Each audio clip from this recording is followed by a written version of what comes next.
1, 2, 3, 4.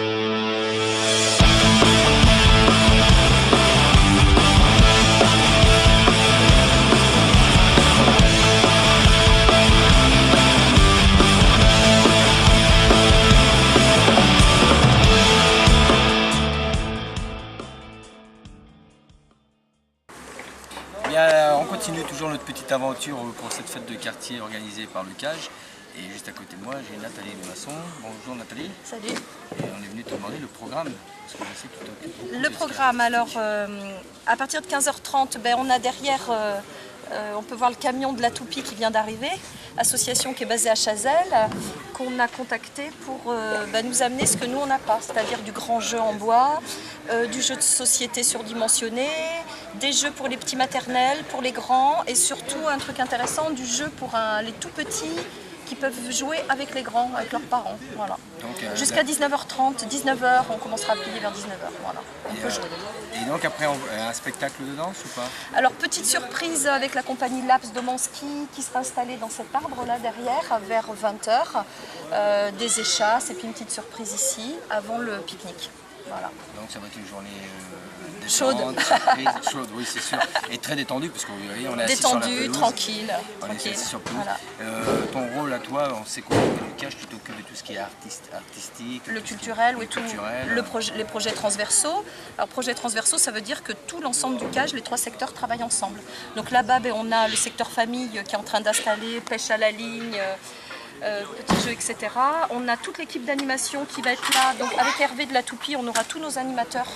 Les enfants du centre de loisirs. Les enfants du centre de loisirs sont en train de décorer, ils sont en train de préparer les fleurs, etc. Donc tous les secteurs participent, tout le monde participe. Et ainsi que des bénévoles. Et avec les bénévoles, bien sûr, forcément. Justement, par rapport aux bénévoles, un petit clin d'œil, c'est vrai qu'on avait fait un reportage sur 6 mois, on a vu montrer un peu aux gens des quartiers la chance qu'il y a sur ce quartier d'avoir des bénévoles et surtout tous ces acteurs, mais on n'avait pas eu le temps de t'interroger. Oui. Est-ce que tu peux aussi prétendre aujourd'hui, est-ce qu'on peut dire, on peut être fier à Bel-Air-la-Grand-Faune, de se dire quand même qu'on a la chance d'avoir un bon fonctionnement et d'avoir des bons bénévoles? Alors on a de la chance d'avoir des bénévoles, c'est du travail depuis des années, il y a du renouvellement au niveau des bénévoles.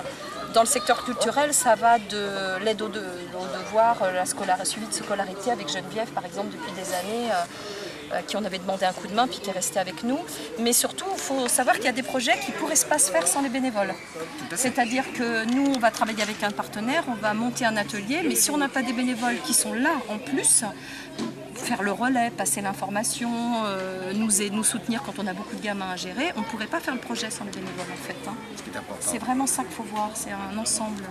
Donc aujourd'hui, on peut parler, comme je l'ai dit souvent, sur ce quartier, de vraiment une union entre le professionnel et le bénévole. Il y a de la solidarité. Une solidarité qui permet de créer toutes ces manifestations qu'il y a sur... Là, il y a des parents qui vont aider.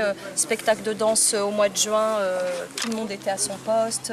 Il y a eu un buffet où les parents ont cuisiné. Il y avait 150 personnes à manger le soir.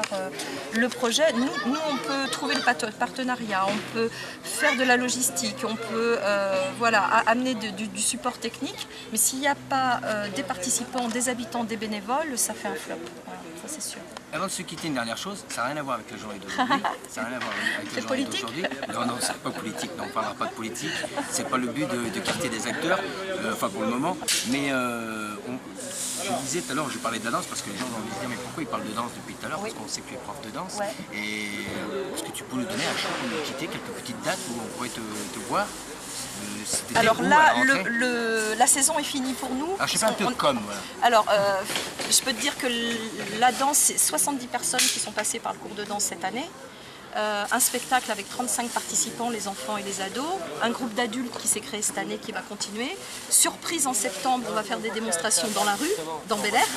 Oui, assouplissement, mise en condition. On va faire ça au mois de septembre justement pour montrer aux adultes que tout le monde peut accéder facile à une pratique sportive, etc. Et ils seront combien à participer? Alors là, j'ai 10 adultes et donc on va amener les grandes danseuses, les familles, les amis et on va faire ça donc, dans la cité, en plein air. Hein, voilà. Ce qui s'est passé, ça a été une année riche pour la danse. On a commencé septembre dernier à La Roche-Beaucourt, ouverture du festival de jazz avec la compagnie Génie. Sur quoi on a enchaîné? On a enchaîné décembre, fête de quartier, elles ont dansé. Mois de mars, elles ont été invitées par le centre social de Saint-Iriex, donc la compagnie Zoomit à Saint-Iriex. Fin mars, carnaval en centre-ville, elles ont dansé en plein air en centre-ville. Mais alors une grosse expérience, un public adulte handicapé, c'était la première fois. À La Rochefoucauld, elles ont dansé au foyer d'accueil médicalisé.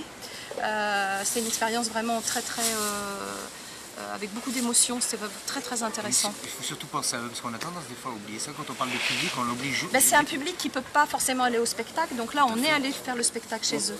Et ça a été une très belle rencontre. Il faut le souligner quand même. Super, ça a été une belle rencontre. Les danseuses, une passait le bac, a eu son bac. L'année dernière, les deux qui passaient le bac ont eu bac avec mention pour celle qui est dans la compagnie. Donc ça veut dire qu'on peut faire ses études brillamment et faire de la danse en s'entraînant beaucoup. Là, je le dis pour tous les ados, ça quand même.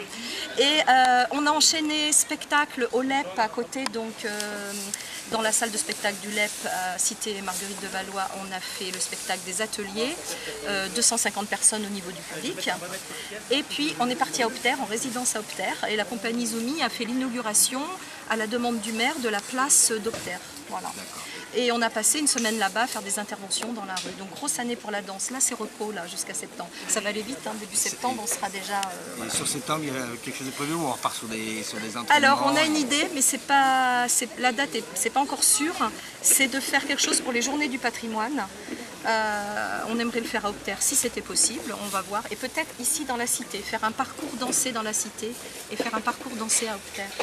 Et on est sur un gros travail avec la compagnie Laps Domanski en danse aérienne, en échasse aussi pour 2014-2015, continuer pour faire un gros spectacle à la Grand Fond.